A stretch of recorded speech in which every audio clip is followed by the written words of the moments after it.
शेकापचे नेते जयंत पाटलांनी उपमुख्यमंत्री सुनेत्रा पवारांवर केलेल्या टीकेला राष्ट्रवादीच्या प्रवक्त्या सायली दळवींनी सडेतोड उत्तर दिलंय। जयंत पाटलांचं वक्तव्य रायगडच्या मातीला न पटणारा आहे असं सायली दळवींनी म्हटलंय। सुनेत्रा पवारांच्या शपथविधीवरून शेकाप नेते जयंत पाटील यांनी भाजपसह सुनेत्रा पवारांवर जोरदार टीका केली होती। हिंदू धर्मामध्ये मृत्यूनंतर तात्काळ शपथविधी करण्याची परंपरा नाही असं जयंत पाटलांनी सांगत, मृत व्यक्ती मुख्यमंत्री किंवा पंतप्रधान नव्हती, त्यामुळे शपथविधी 15 दिवसांनी घेतला असता तर काय फरक पडला असता असा सवाल उपस्थित केला।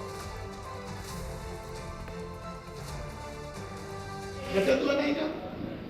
ज्या दिवशी जळते त्या दिवशी बाई जळीत झाल्यानंतर घराच्या बाहेर पडते आणि शपथविधी घेते। हे कोण हिंदू धर्मामध्ये आहे काय? जे हिंदू हिंदू बोलून मत मागताय त्यांना हे बोलण्याला त्याला काय त्याला लाज लज्जा राहिली नाहीये। 15 दिवसांनी झाला असतं तर काय बिघडते शपथविधी?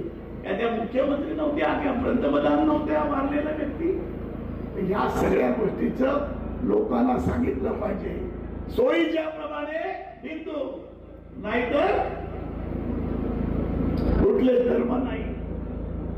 ज्या अजितदादांनी राष्ट्रवादी काँग्रेस पक्षासाठी आपल्या रक्ताचं पाणी केलं, आपला पूर्ण वेळ ज्या पक्षाला ज्या कार्यकर्त्याला दिलं, तो पक्ष कुठेतरी संकटात आला होता। आदरणीय सुनेत्रा वहिनी त्या ठिकाणी गटनेत्या झाल्या आणि उपमुख्यमंत्री पदाची शपथ घेतली।